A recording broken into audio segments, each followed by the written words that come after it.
ہم سب جانتے ہیں کہ اللہ سبحانہ و تعالیٰ نے ہم پر رمضان کے روزے فرض کیے ہیں۔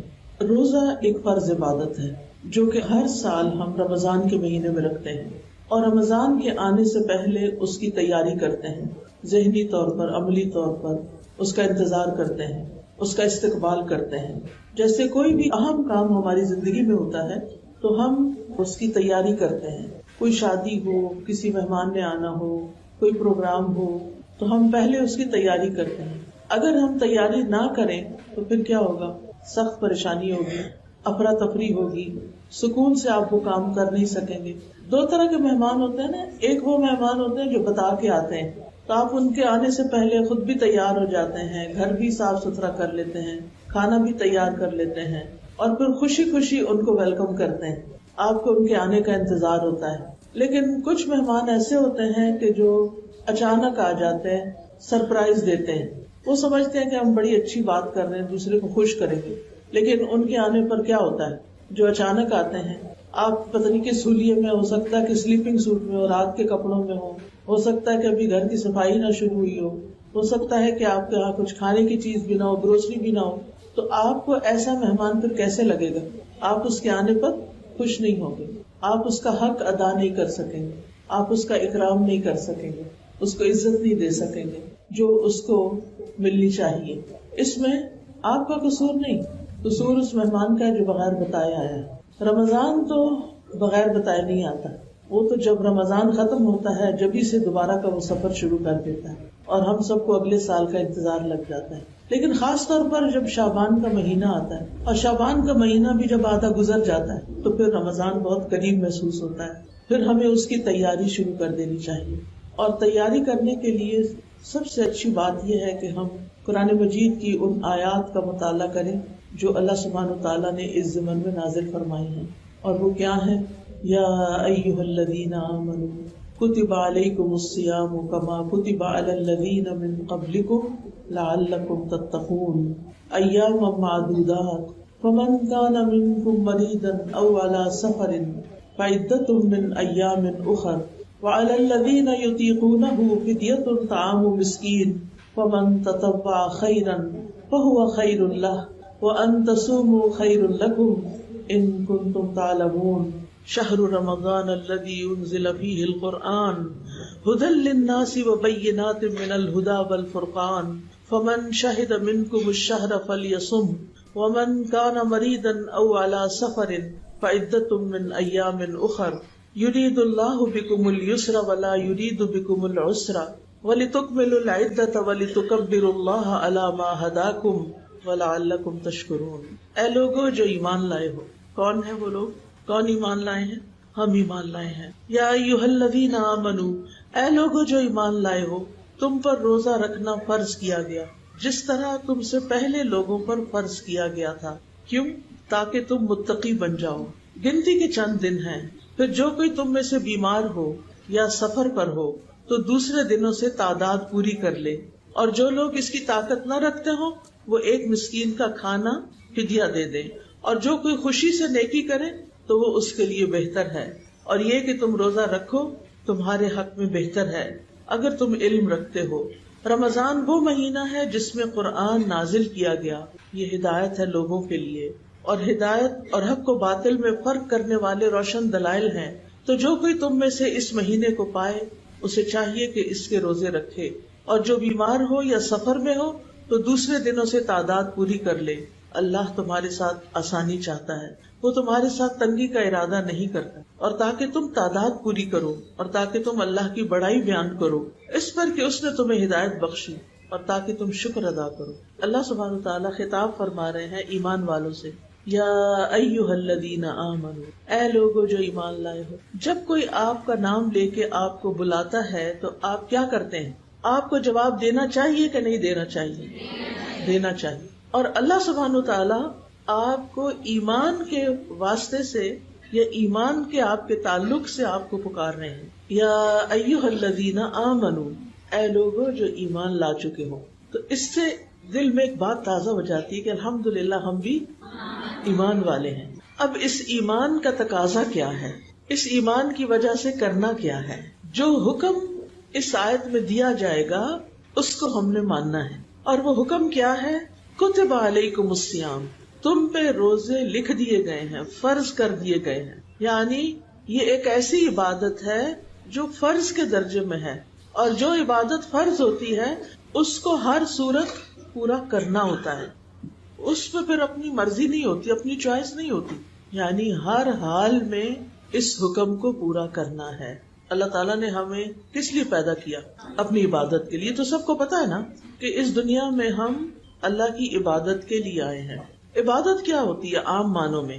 ہر وہ بات، ہر وہ کام جو اللہ تعالیٰ کی مرضی، اللہ تعالیٰ کی پسند کے مطابق کیا جاتا ہے وہ عبادت بن جاتا ہے. اللہ تعالیٰ ہم سے یہ چاہتے ہیں کہ ہم اپنی ساری زندگی میں اللہ تعالیٰ کی عبادت کرتے رہیں. یعنی جو بھی کوئی کام کرے اس میں نیت بھی اچھی رکھے، اچھی نیت سے کرے، اللہ کی رضا کے لیے کرے، اور دوسرے یہ کہ اس کا طریقہ بھی صحیح رکھے، اور خاص طور پر وہ عبادات جو اس نے فرض کی ہیں ان کو سنت کے مطابق کرے.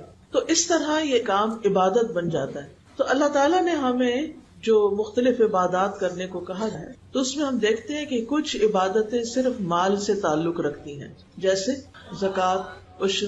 کچھ صرف بدن سے تعلق رکھتی ہیں جیسے نماز. اچھا، بدن سے جو تعلق رکھتے ہیں اس میں روزہ بھی آ جاتا ہے جی. اور کچھ میں بدن اور مال دونوں لگتا ہے، اور وہ کیا ہے؟ حج. ٹھیک ہے. کچھ عبادات ایسی ہوتی ہیں جن میں صرف رک جانا ہے، اسٹاپ، ادھر ہی رک جاؤ، کھڑے ہو جاؤ، آگے نہیں جانا. تو پھر ہمیں کیا کرنا پڑتا ہے؟ رکنا پڑتا ہے. روزے میں کیا کرنا پڑتا ہے؟ رکنا پڑتا ہے. کس کس چیز سے رکنا ہوتا ہے؟ کھانے پینے سے رک جانا ہے، اور جنسی خواہشات کے پورے کرنے سے رک جانا ہے، اور زبان کے غلط استعمال سے رک جانا ہے، جو پہلی دو چیزوں سے بھی زیادہ مشکل کام رکنے کا. میں بات کر رہی تھی نا کہ اللہ تعالیٰ خوش ہوتا ہے ان کاموں سے جن کے کرنے کا اس نے ہمیں حکم دیا، اور ان کاموں سے جن سے اس نے رکنے کا حکم دیا. تو کچھ لوگ کرنے والے کام کرتے جاتے ہیں لیکن رکنے والے کاموں سے رکتے نہیں ہیں، جیسے جھوٹ بولنا، چغلی کرنا، غیبت کرنا، دھوکہ دینا، جو تجارت ہے اس میں دھوکہ دینا، پیسے زیادہ لے لینا، چیز کم تول کے دینا، خراب چیز بیچ دینا، اور سود کا لین دین، حرام کمائی کے دیگر طریقے. تو بہت سے لوگ اس سے نہیں رکتے.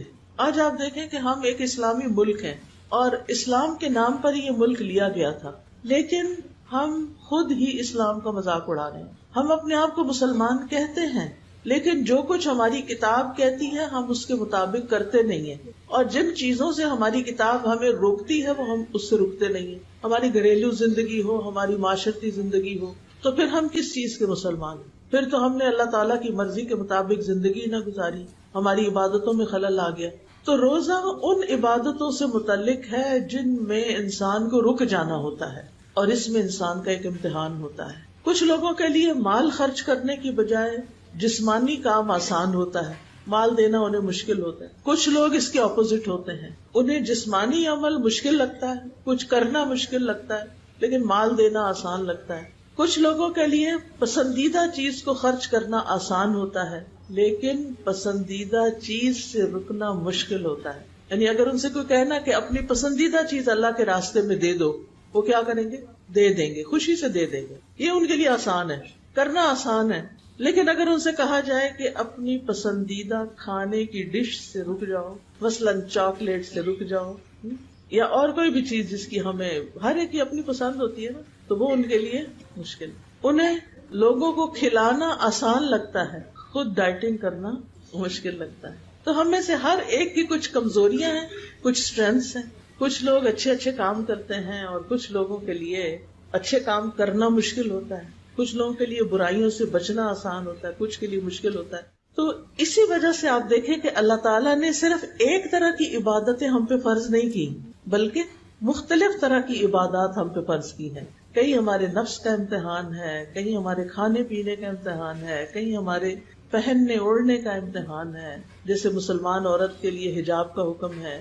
کہیں ہمارے لیے نماز کا، کہ کچھ لوگوں کو نیند اتنی پیاری ہوتی ہے کہ وہ سو کے نہیں اٹھ سکتے صبح فجر کے وقت، اور ان کی نماز چلی جاتی. یہ کوئی معمولی چیز نہیں ہے.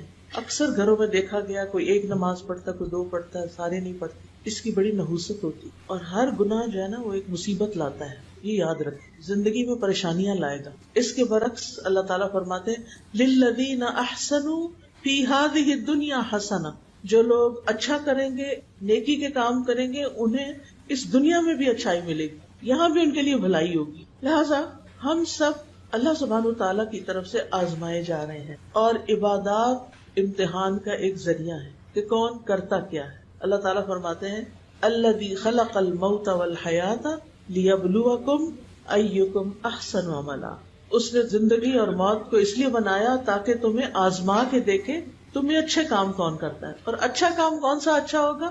جس کا اللہ تعالیٰ نے ہمیں حکم دیا یا ہم وہ کر رہے ہیں تو اس میں ہماری نیت بھی اللہ کی رضا ہو اور اس کا طریقہ بھی درست ہو.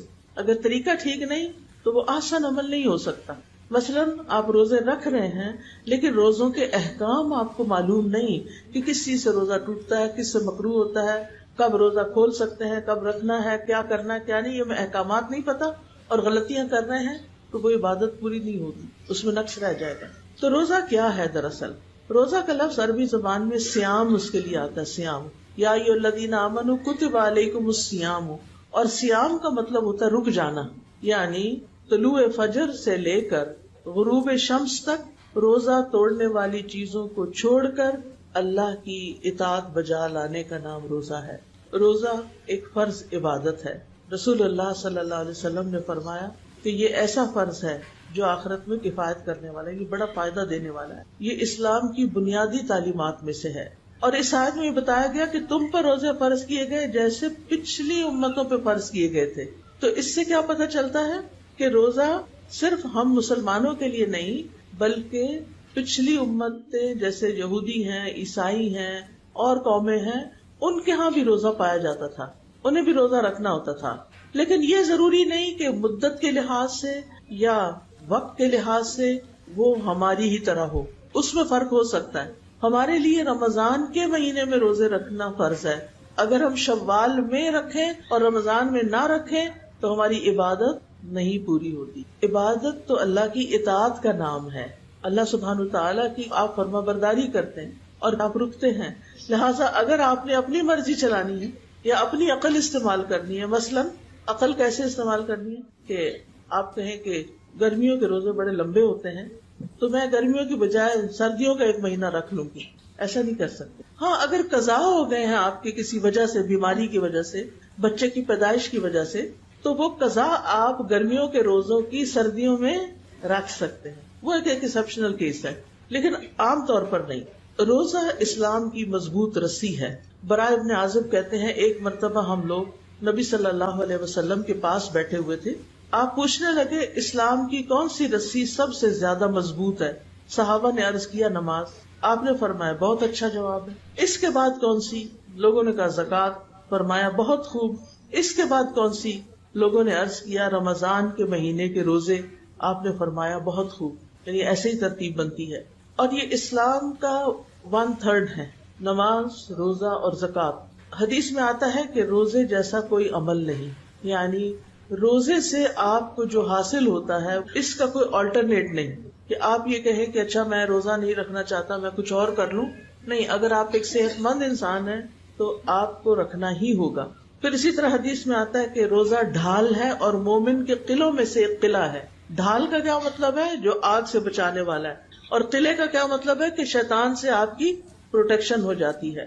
جابر رضی اللہ عنہ سے مروی ہے کہ نبی صلی اللہ علیہ وسلم نے فرمایا بے شک روزہ تو ایک ڈھال ہے جس کے ذریعے بندہ جہنم سے اپنا بچاؤ کرتا ہے، جہنم سے بچ جاتا ہے. اللہ تعالیٰ فرماتا ہے روزہ خاص میرے لیے ہے، لہٰذا اس کا بدلہ بھی میں ہی دوں گا. اور وہ انعام جو اللہ تعالیٰ خود دے وہ کتنا بڑا ہو سکتا ہے. پھر اسی طرح اگر آپ ایمان کے ساتھ، یقین کے ساتھ اور ثواب کی نیت سے روزے رکھیں، پتلے ہونے کی نیت سے نہیں، کیونکہ بار بار دن میں ایسے خیال آتا ہے نا اچھا شکر ہے رمضان آ رہا ہے، کم کھائیں گے شاید کچھ وزن کم ہو جائے. اس خیال کو فوراً جھٹک دیا کریں کہ نہیں، میں نے وزن کم کرنے کے لیے روزے نہیں رکھنے بلکہ اللہ کی رضا کے لیے روزے رکھیں. کیونکہ جس کام میں نیت ٹھیک نہ ہو وہ کام اللہ کے یہاں قبول نہیں ہوتا. اللہ سبحانہ تعالیٰ کو وہ چیز بالکل پسند نہیں جو اس کے لیے نہیں کی گئی اور کسی اور کے لیے کی گئی ہے، یہ اس کو بالکل پسند نہیں. تو ہمیں بھی پھر کیا کرنا ہے کہ جو اللہ تعالیٰ کو پسند نہیں وہ ہمیں بھی نہیں کرنا. ہمیں بھی پسند نہیں، اور ہمیں وہ کرنا ہے جو اللہ تعالیٰ کو پسند ہے. تو جو شخص ایمان کے ساتھ اور ثواب کی نیت سے روزے رکھے گا، ثواب کی نیت کرنی ہے. بعض لوگ کہتے ہیں نہیں ثواب کی نیت کا کیا مطلب ہے، ہم بس اللہ کا حکم ہے اس لیے کر رہے ہیں. لیکن ہمیں حدیث سے بتایا گیا ہے من صام رمضان ایمانا واحتسابا غفر له ما تقدم من ذنبه. جو شخص ایمان اور احتساب کے ساتھ روزے رکھتا ہے، یعنی جس چیز کا وعدہ کیا گیا ہے اس کی تصدیق کرتے ہوئے، تو اللہ تعالیٰ اس کو اجر عظیم عطا کریں گے. لہٰذا بہت ضروری ہے کہ ہم ثواب کی نیت ضرور کریں کہ اللہ تعالیٰ مجھے آپ سے اس کا بدلے میں ثواب چاہیے. اچھا، جب یہ ہوگا نا کہ ثواب ملے گا تو پھر مشکل بھی آسان لگتی ہے، کیونکہ انسان کے اندر یہ ہے نا کہ اگر اس کو کوئی چیز مل جائے یا جس چیز کو وہ چاہتا ہے وہ مل جائے تو پھر اس کے لیے وہ کام کرنا آسان ہو جاتا ہے. اب مثال کے طور پر آپ دیکھیں کہ جتنے بھی لوگ مختلف کام کرتے ہیں، جیسے کوئی بڑھئی ہے، کارپینٹر ہے، فرنیچر بناتا ہے، کتنی محنت لگتی ہے اس میں. اگر اس کو یہ ہو کہ نہ یہ کسی نے خریدنا ہے اور نہ اس سے مجھے کچھ وصول ہونا ہے تو وہ بنائے گا نہیں. اسی طرح باقی بھی سارے کام. لیکن جب ان کو یہ پتا ہوتا ہے کہ میں اچھے سے اچھا بناؤں گا تو اتنے کا بک جائے گا، تو یہ چیز اس کو موٹیویٹ کرتی ہے اور اپنے کام میں خوبصورتی لانے کا فیصلہ کر لیتا ہے انسان. جب ہمارے دل میں یہ ہوگا کہ یہ اللہ کے لیے میں کر رہی ہوں اور اللہ نے مجھے اس پہ اجر دینا ہے، تو پھر میں اس روزے کو سنبھالوں گی بھی. اچھا، کیسے سنبھالیں گے روزہ اپنا؟ جن چیزوں سے منع کیا گیا ہے ان سے رک کر. مثلا کس چیز سے منع کیا گیا؟ جی، زبان کے جتنے بھی گناہ ہیں. تو اس رمضان اگر آپ کو یہ لیکچر یاد رہے کہ ہم گئے تھے ایک استقبال رمضان کا لیکچر سننے اور اس میں ہمیں ایک نصیحت کی گئی، اور وہ میری نصیحت آپ سب بہنوں کے لیے، اپنی زبان کی حفاظت کرنی. پورا مہینہ اپنے اوپر سخت چیک رکھنا ہے کہ میں نے کسی سے سخت بات نہیں کرنی، میں نے کسی سے لڑائی نہیں کرنی، میں نے کسی کا دل نہیں دکھانا، میں نے کسی کا مذاق نہیں اڑانا. یہ سب کچھ کس سے ہوتا ہے؟ زبان سے ہی ہوتا ہے. میں نے کچھ ایسا کام نہیں کرنا. بعض اوقات ایسا ہوتا ہے کہ آپ نہیں کرتے لیکن دوسرے آپ کو ٹریگر کر دیتے ہیں. بچے خاص طور پر ہماری کمزوری، ان کے ساتھ ہم بہت زیادتی کر جاتے ہیں. اور رمضان میں کبھی ان کو روزہ رکھا لیں تو اور تنگ کرتے ہیں، کب کھلے گا کب کھلے گا، اور آپ کو بس جواب نہیں ہوتا اس میں. تو آپ نے اس پورے رمضان پورے مہینے اس بات کی ٹریننگ لینی ہے اپنے استاد آپ بن کے کہ میں نے منہ نہیں کھولنا، میں نے اس رمضان غیبت چھوڑ دینی ہے، میں نے اس رمضان بچوں کو ڈانٹنا چھوڑ دینا ہے، میں نے اس رمضان اپنے ہسبینڈ کے ساتھ بدتمیزی نہیں کرنی. کیونکہ بعض خواتین ہوتی ہے نا، وہ بہت چڑھ چڑھ کے بولتی ہیں. اب آپ ایک طرف نماز اور تہجد اور پتہ نہیں کیا کر اور درس بھی دینے جاتے ہیں، الوداع میں کام کرتے ہیں، لیکن ہسبینڈ کے ساتھ سیدھے منہ بات نہیں کرتے، تو پھر یہ نیکی ہے. تو رمضان ایک تربیت کا مہینہ ہے ہم سب کے لیے، میرے لیے بھی آپ کے لیے. یہ جو چھوٹی چھوٹی باتیں میں مثالیں دے رہی ہوں آپ کو، جس کی عام طور پر کمپلینٹس آتی رہتی ہیں، تو مثالیں دے رہی ہوں. اب اگر ایک مہینہ آپ نے چغلی نہیں کی، جھوٹ نہیں بولا، بدتمیزی نہیں کی، بچوں کو نہیں ڈانٹا، تو کیا ہوگا؟ مہینے کے بعد آپ کی اصلاح ہو چکی ہوگی. اور یہی اصل مقصد ہے اللہ تعالیٰ کا کہ روزے کس لیے فرض کیے جا رہے ہیں؟ لعلکم تتقون. تتقون کا لفظ کس سے نکلا ہے؟ تقوی سے، وقایا سے. وقایا کا مطلب ہوتا ہے بچاؤ کرنا، بچنا، پرہیز کرنا، چھوڑ دینا. تو رمضان میں ہم اللہ کے حکم سے حلال چیزیں بھی چھوڑ دیتے ہیں. ایسا ہی ہے نا، کھانا حلال ہوتا ہے ہمارے فریج میں رکھا ہوا، ہم حرام نہیں لاتے، ہم چھوڑ دیتے ہیں. اور پھر باقی ریلیشنز بھی، لیکن حرام چیزیں پھر کیوں کنٹینیو کرتے ہیں؟ جھوٹ بولنا حلال ہے کہ حرام؟ تو اسی لیے نبی صلی اللہ علیہ وسلم نے فرمایا کہ جس نے روزہ رکھ کر جھوٹ بولنا اور اس پر عمل کرنا نہ چھوڑا، اللہ تعالیٰ کو اس کی کوئی ضرورت نہیں کہ کوئی انسان بھوکا پیاسا رہے، سارا دن بھوک پیاس رکھے کہ جی میں روزے سے ہوں. تو انشاءاللہ اگر آپ کو یہ لیکچر یاد رہے تو آپ نے اس سال اپنے رمضان میں خاص طور پر زبان کی حفاظت کی پریکٹس کرنی اور اپنے آپ کو مجبور کرنا ہے کہ نہیں. کیونکہ بعض اوقات ایسا ہوتا ہے نا کہ کوئی بات ہمیں ایسی کر جاتا ہے کہ ہمارا دل چاہتا ہے ہم اسے ٹکا کے جواب دیں، اور ہمارے پاس جواب ہوتا ہے. ایسا نہیں کہ جواب نہیں ہوتا. پھر ہم کیوں رک جاتے ہیں؟ روزہ رک جانے کا نام. میں کھانے پینے سے رکی ہوئی، مجھے لڑائی سے بھی رکنا ہے، مجھے آگ بھڑکانے سے بھی رکنا ہے، مجھے فساد کریٹ کرنے سے بھی رکنا ہے. ایک اور چیز جو میں آپ کو تاکیدن کہہ رہی ہوں کہ ثواب کی نیت سے روزے رکھنے کہ ہمیں اس پر ثواب ملے گا.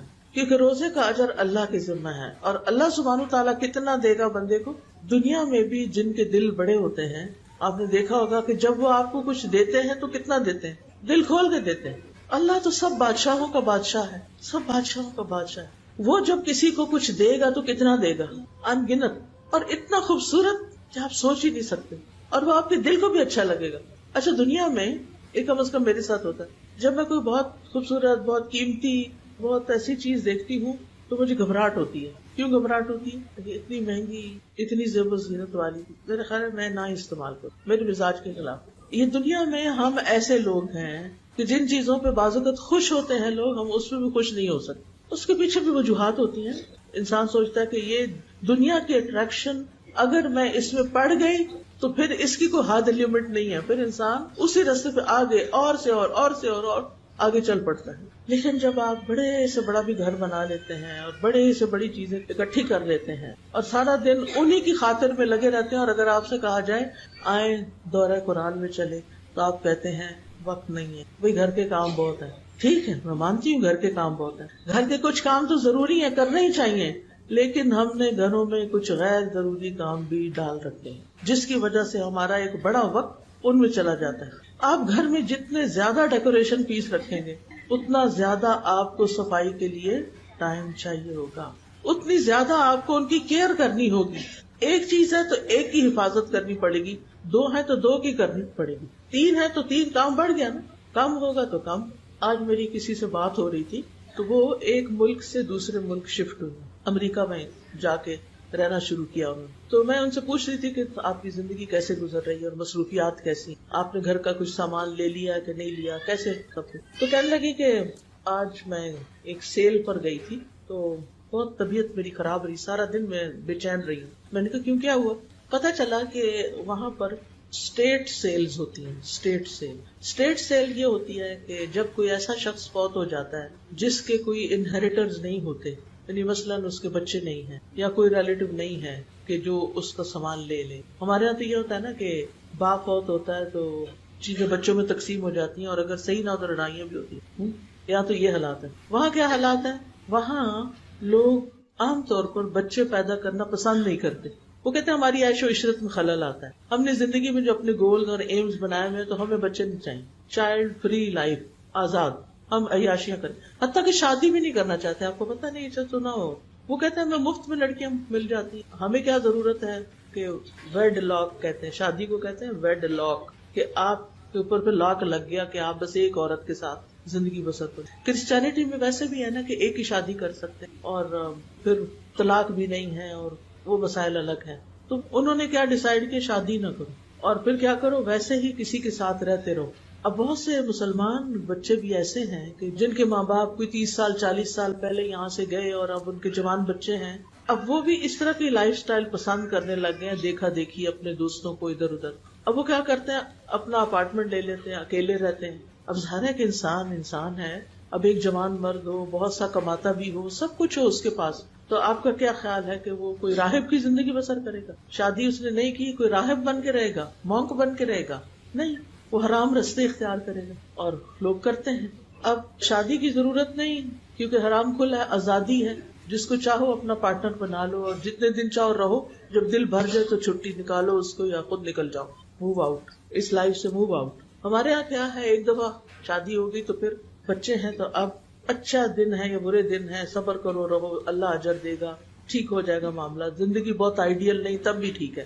اچھا وہاں کیا ہے، اب بچے تو آپ نے پیدا نہیں کیے، آپ کو اللہ نے مال بہت دیا، آپ کی اچھی اچھی جابز ہیں. تو کہنے لگی کہ جس گھر میں گئی تھی وہ گھر کسی کا تھا جس کے بچے نہیں تھے. تو ایسا بندہ جب فوت ہو جاتا ہے نا تو اسٹیٹ یعنی حکومت وہ گھر لے لیتی ہے، وہ گھر حکومت کا ہو جاتا ہے. اب وہ کسی ایجنسی کو دیتی ہے کہ وہ اس کے اندر جتنا سامان ہے اس کو سیل کرے. کہتے میں جب اس گھر میں داخل ہوئی تو اس میں ایک جو پینٹنگ تھی وہ $20,000 کی، اور ایک صوفہ $25,000 والا، اور ایک سے ایک قیمتی کراکری اور سب سامان. اور لوگ آ رہے تھے اور سستا کوئی 6,000 کو کتنا کر کے لے جا رہے تھے. اور گھر بھی شاید کسی جھیل کے کنارے تھا، بڑا ہی خوبصورت گھر، بہت بڑا گھر، اکیلا بندہ رہتا تھا. اور اب اس کا سامان وہ تو قبر میں ہے، اس کے ساتھ تو آگے پتہ نہیں کیا ہو رہا ہے. لیکن کہتے ہیں دیکھ کے بہت میرے دل میں تکلیف آئی کہ اس دن کے لیے اس نے یہ سب کچھ اکٹھا کیا تھا کہ یوں سارے لوگ ایک طرح سے لوٹ سیل کہہ لیں لے جائیں.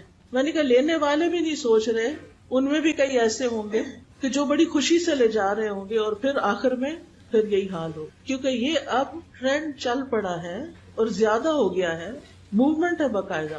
جیسے ہمارے ہاں تو لانگ مارچ ہوتے ہیں اور موومنٹس اور چلتی ہیں نا, اور فساد ہے, لیکن وہاں پر اس طرح کی موومنٹس چلتی ہیں عورتوں کی آزادی کی, فیمنزم کی, اور پھر چائلڈ فری لائف کی.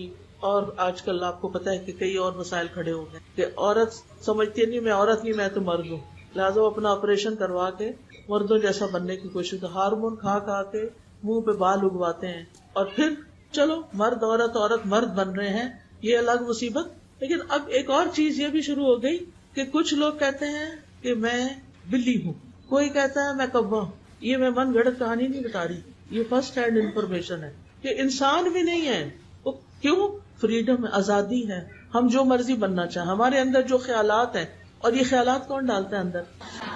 قرآن مجید میں کیا لکھا ہوا ہے؟ شیطان نے انسان کو بھٹکانے کی جو کوشش کی تھی, سورۃ النساء میں آتا ہے نا, اس نے کہا تھا کہ میں ان کو گمراہ کروں گا اور یہ اللہ کی تخلیق کو بدل دیں گے. اللہ تعالیٰ فرماتے انا خلقناکم من ذکر و انثی, ہم نے تمہیں مرد اور عورت سے پیدا کی. انسان کی عزت اسی میں ہے کہ وہ انسان.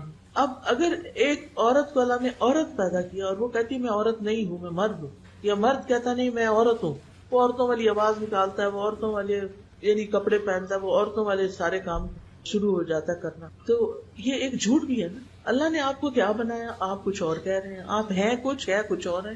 تو یہ ساری چیزیں ہمارے معاشرے کے اندر آتی جا رہی ہیں. تو یہ آزادی کے نام پر اللہ کی حدود توڑنا اور اپنی مرضی کی زندگی بسر کرنا اور فطرت سے ہٹ جانا, یہ کیا ہے؟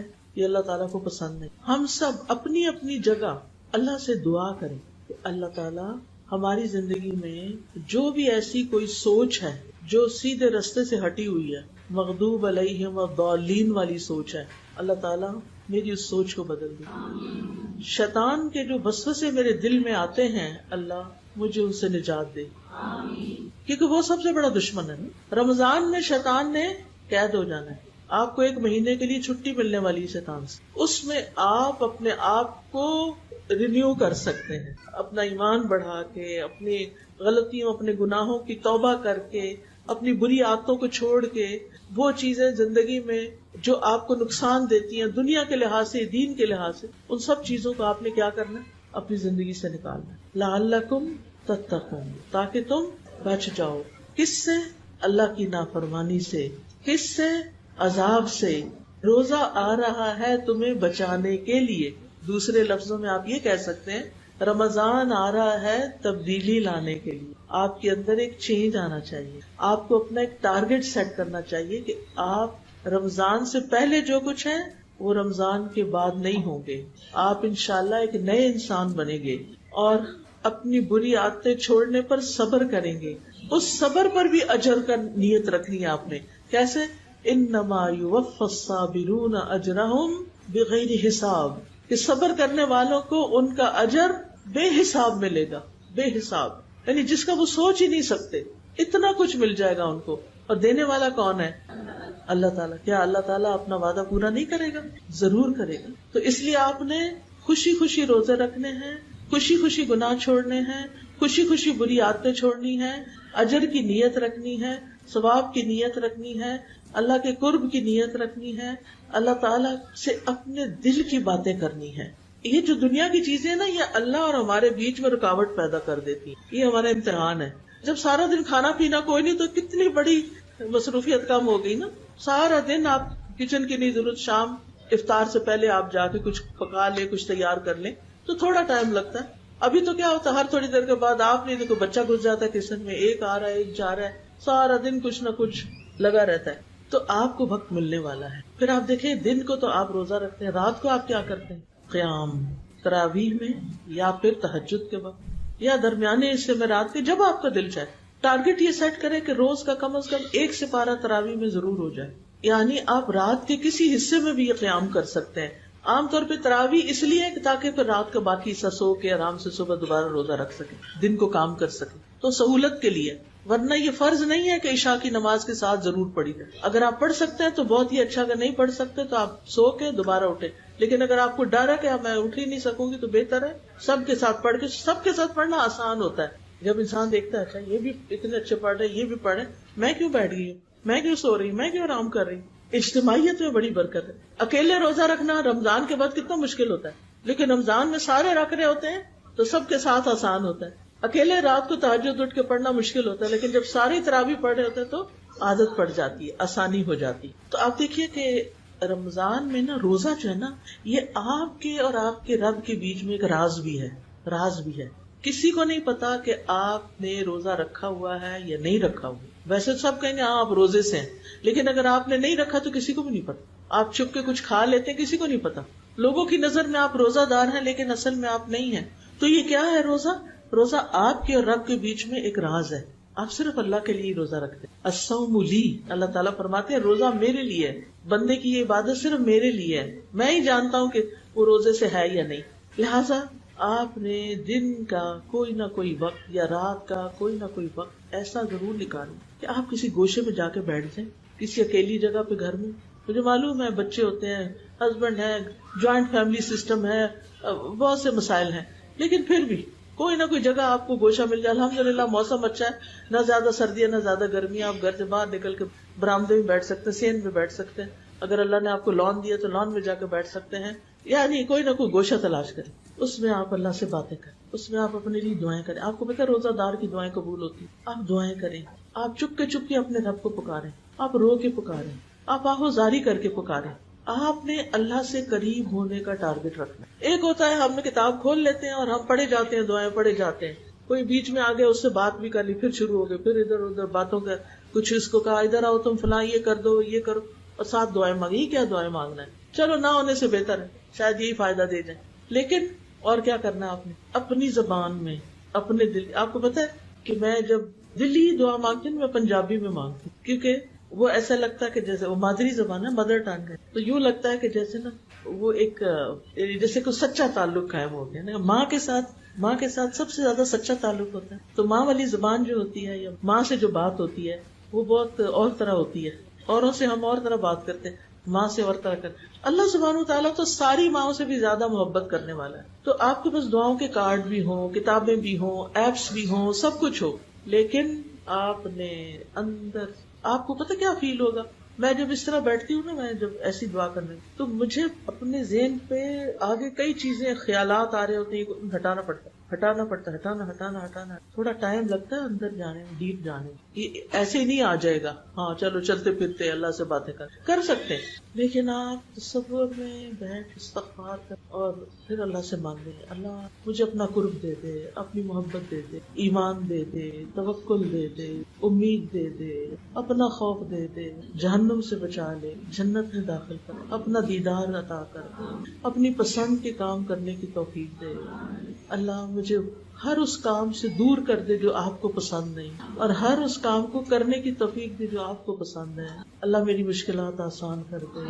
اللہ بیماروں کو صحت دے، میرے سارے بہن بھائیوں دوستوں رشتہ داروں کو جو زندہ ہیں جو فوت ہو چکے ہیں، اللہ ان سب پر اپنی رحمت نازل کر دے، ان کو بخش دے. اللہ مجھے نیکی کے ان کاموں کی توفیق دے کہ جو میں کروں تو آپ راضی ہو جائیں. بس مجھے وہ رستے دکھا دے، آپ مجھے گائیڈ کریں، آپ مجھے راہ دکھائیں، آپ مجھے توفیق دیں، آپ مجھ سے کروا لیں. میں بہت کمزور ہوں، مجھے نہیں کرنا آتا، آپ مجھ سے کرا لیں. میں نے 2 منٹ بات کی ہوگی بس، تو یہ 2 منٹ آپ نے نکالنے اپنے لیے، باتیں کرنی ہے آپ نے اللہ سے، آرام سے پیار سے آہستہ آہستہ دعائیں کرنی انشاءاللہ تعالیٰ. ٹھیک ہے، یہ تو میں نے ایسے جو دل میں ابھی کہہ دیا، لیکن اللہ تعالیٰ آپ کو سجھائے گا اور بھی اچھا کہنا. عام طور پہ جب ہماری زندگی میں کوئی پریشانی آتی ہے نا تو ہم لوگوں کے پیچھے بھاگتے ہیں، اس کو بتا اس کو بتا اس کو بتا، سارا ہم اسی سے نکال کے بیٹھ جاتے ہیں، اور اللہ سے جب دعا مانگتے تو دھیان کہیں اور ہوتا ہے. نہیں، جب آپ کے اندر تکلیف آئے، جب آپ کو رونا آئے، جب آپ کو پریشانی آئے، پھر اللہ کو پکارے. کسی انسان کو فون نہ کرے، کسی کو میسج نہ کرے، کسی سے مشورے ابھی نہیں کرنے، پہلے اللہ سے بات، پھر مشورہ کریں گے.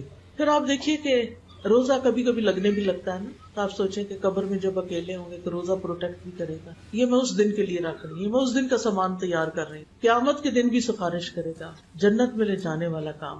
جنت کا مخصوص دروازہ ہے روزہ داروں کے لیے. کیا نام ہے اس کا؟ باب الریان. تو روزے کا جو اصل مقصد ہے نا وہ ہے بچنا، تقویٰ. اور تقویٰ جو ہے نا اعمال کو خوبصورت بنا دیتا ہے، کیونکہ روزہ دار اللہ کی خاطر اپنی من پسند چیزوں کو چھوڑتے، اپنی محبوب چیزوں کو چھوڑتا ہے. روزے میں صرف اللہ کی نگرانی کا احساس ہوتا ہے. روزے میں گناہ کم ہوتے ہیں، نیکیاں زیادہ ہوتی ہیں. پھر اسی طرح انسان اللہ کی نعمتوں کا شکر ادا کرتا ہے، شکر گزار بنتا ہے. نفس کو قابو کرنا آتا ہے، کیونکہ ہمارا نفس جو ہے نا یہ ہمیں کچھ کاموں کا حکم دیتا ہے اور پھر ہم پھسل جاتے ہیں. تو روزے میں یہ بھی قابو ہوتا ہے. انسان کی شہوت ختم ہوتی، شیطان کی طاقت کمزور ہوتی، صحت بھی اچھی ہوتی ہے. یعنی روزے سے ہم ڈرتے ہیں پتہ نہیں ہم کمزور ہو جائیں گے، نہیں، ڈیٹاکس کرتا ہے ہمیں. گناہ وغیرہ تو کرتا ہی ہے لیکن جسم کے زہر بھی دور کرتا ہے. پھر اسی طرح دوسروں کا احساس بھی زیادہ پیدا ہوتا ہے، مسکینوں کا، یتیموں کا، غریبوں کا. اور پھر چند گنتی کے دن تو ہوتے ہیں، سارا سال تو روزے نہیں ہے. 12 مہینوں میں سے 1 مہینہ بس اللہ تعالیٰ چاہتے تو 2 کر دیتے، 6 کر دیتے، پھر ہم کیا کرتے؟ لیکن اللہ نے ہم پہ بڑا رحم کیا، بس 1 مہینہ. پھر اگر کوئی بیمار ہو اور بیماری ایسی ہو کہ جو روزے کی وجہ سے بڑھ جائے، یہ نہیں کہ میں بیمار ہوں تو میں ریسٹ کرنے کے لیے آج سارا دن پانی پینا چاہتی ہوں، تو نہیں. اگر بیماری زیادہ ہو رہی ہو، اگر شفا ڈیلے ہو جائے، اگر کوئی ایمرجنسی آ جائے اور سرجری کرانی پڑے، تو بعض اوقات ڈاکٹر صرف ایسا ٹائم دیتے ہیں، اس کے علاوہ وہ اویلیبل ہی نہیں ہوتے، تو وہ سارے حالات کو دیکھ کے تو تھوڑی بہت تکلیف والی جو بیماری ہے نا اس میں روزہ نہیں چھوڑنا. اسی طرح سفر، اگر آرام دہ سفر ہے تو روزہ نہیں چھوڑیں، لیکن جب تکلیف والی سفر ہو تو پھر روزہ چھوڑ سکتے ہیں. اور جو بوڑھے لوگ ہیں جن کی صحت کی توقع ہی نہیں ہے، ان کو فدیہ دینا ہے. فدیہ کتنا دینا ہے؟ 1 مسکین کا کھانا 1 وقت کا. ٹھیک ہے. بوڑھا مرد یا بوڑھی عورت جس کے اندر ہمت طاقت نہیں. ویسے تو ماشاءاللہ کئی بوڑھے ہم سے زیادہ اچھے ہیں. ہماری والدہ تھی تو 78 ایئرس کی ان کی ایج تھی اور وہ روزے، نفل روزے رکھتی. ہر مہینے 3 روزے، 13، 14، 15 کے، اور ہر سوموار جمعرات روزہ. اب وہ بوڑھی تھی لیکن وہ روزے رکھتی تھی اور اللہ نے ان کو توفیق دی ہوئی تھی. تو صرف یہ نہ سوچے اب میں 70 سال کی ہو گئی ہوں، اب تو میرا بڑھاپا آ گیا لہذا اللہ نے رخصت دیا میں کھاؤں پیوں. نہیں، اگر آپ میں ہمت ہے تو آپ بھی روزہ رکھیں. وَأَن تَصُومُوا خَيْرٌ لَكُمْ، اور یہ کہ تم روزہ رکھو یہ تمہارے حق میں زیادہ بہتر ہے. پھر اسی طرح حاملہ اگر روزہ رکھ کے وہ ٹھیک ٹھاک اپنا، ڈاکٹر کہتی ہے کہ کوئی کمپلیکیشن نہیں ہے تو وہ بھی روزہ رکھ لے. لیکن اگر ہے اور بچے کی گروتھ پہ فرق پڑتا ہے تو پھر اس صورت میں روزہ چھوڑ دے اور بعد میں رکھ لے. اسی طرح دودھ پلانے والی، اگر بچہ سالڈ فوڈ پہ ہے اور تھوڑا دودھ بھی ساتھ پی رہا ہے تو روزہ رکھ سکتے ہیں. لیکن اگر بچہ ٹوٹلی آپ کے دودھ پر ڈیپینڈنٹ ہے تو پھر آپ چھوڑ بھی سکتے. پھر یہ بھی ہو سکتا ہے 1 دن رکھیں 1 دن نہ رکھیں، ضروری نہیں کہ سارے چھوڑ دیں. تو روزے اگر نہیں رکھ سکتا کوئی مجبوری سے، یعنی دوبارہ قضا بھی نہیں رکھ سکتا تو فدیہ ساتھ ساتھ دے دے. روزانہ 1 مسکین کو کھانا کھلاتا جائے یا اکٹھا 30 دنوں کا نکال دے. اور اس کا کوئی وقت مقرر نہیں کہ آپ نے ناشتے کا دینا ہے یا ڈنر دینا ہے، یعنی کوئی بھی ایک وقت کا اندازہ لگا کے کہ کتنا کھانا آپ خود کھاتے ہیں. جیسی پلیٹ آپ اپنے لیے بناتے ہیں ویسی آپ غریب کو بھیج دیں. آپ بریانی کھاتے ہیں تو بریانی بھیج دیں. آپ روٹی سبزی کھاتے ہیں تو وہ بھیج دیں. یعنی جو خود کھاتے ہیں وہی دے دیں. چونکہ وقت ختم ہو گیا، لیکن ایک بڑی اہم بات ہے اور وہ ہے کہ شہر رمضان الذی انزل فیہ القرآن، رمضان وہ مہینہ ہے جس میں قرآن نازل ہوا ہے. اس لیے اس رمضان قرآن کے ساتھ وقت گزارنے کا ٹارگٹ سیٹ، کس وقت دورہ قرآن کرنا ہے، کس وقت ناظرہ پڑھنا ہے، کس وقت کچھ حفظ کرنا ہے، کس وقت تراویح پڑھنی. یعنی عام دنوں سے زیادہ قرآن سے تعلق ہونا چاہیے جو بھی طریقہ آپ کریں.